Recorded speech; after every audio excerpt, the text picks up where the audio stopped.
Welcome back to the Orca Boat Shop. My name's Rod. So this will be the fourth and final episode in lofting out the little Ken Douglas rowboat. Now I have to apologize, it's been a while since I posted in this series, and the reason for that is that I did a whole bunch of video filming, did some editing, and drew everything out on the full-size pieces of paper.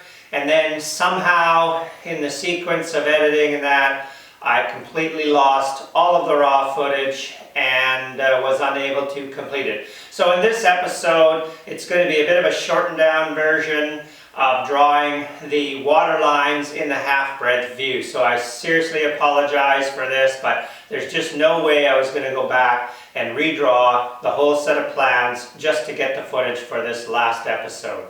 So let's get to it. Now that I have what I consider to be a corrected version of the body plan and the profile view with all the buttocks onto there, we're moving on now to the waterline view from the top of the boat, or what we call the half breadths.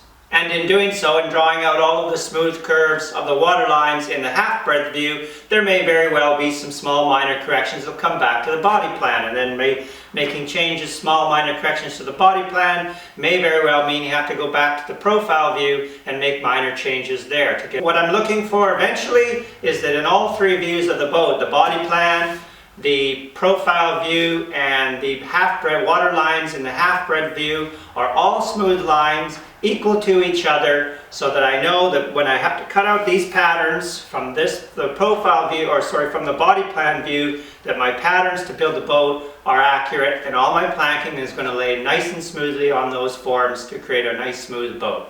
I'll be plotting out all of the water lines in the half-breadth view. So we're only going to be drawing out one half of the rowboat on the paper. And what we're doing then is we can first draw the shear line, which is the distance from the center of the shear at the various station points.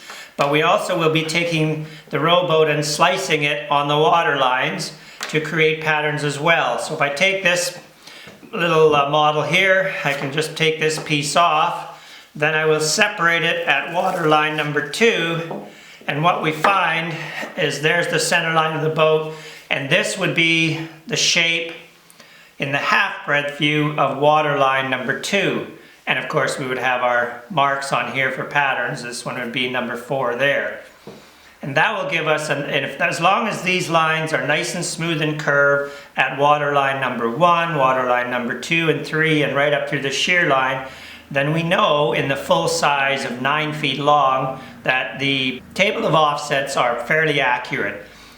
If it's out and this is not a nice smooth line, then adjustments have to be made. We want a smooth line.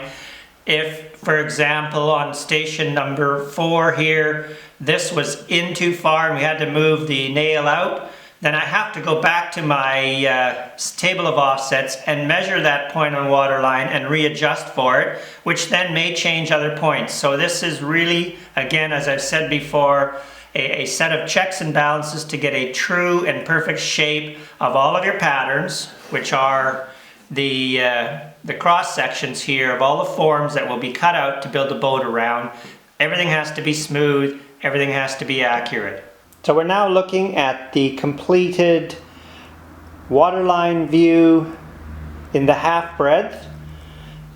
So we have here, this line down here would be the center line of the boat, looking down on the top of the boat at waterline number 1, 2, 3, 4, 5, and then as it progresses along, you'll get the general shape of the boat if you were looking down from the top at the various water lines, if you recall back in the little model that I made.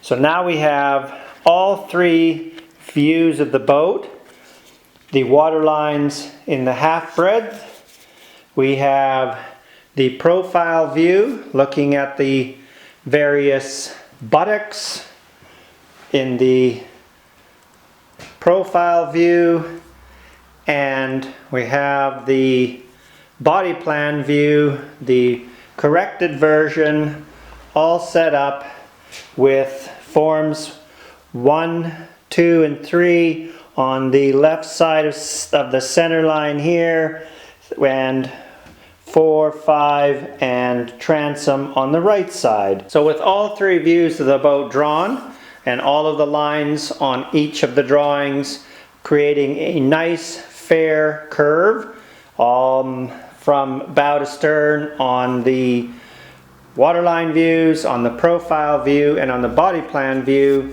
we have a pretty good picture of what the boat will look like from top, from side, and from the bow or from the stern, and now have a corrected version of the table of offsets, which you can now use to build the little Ken Douglas 9-foot rowboat.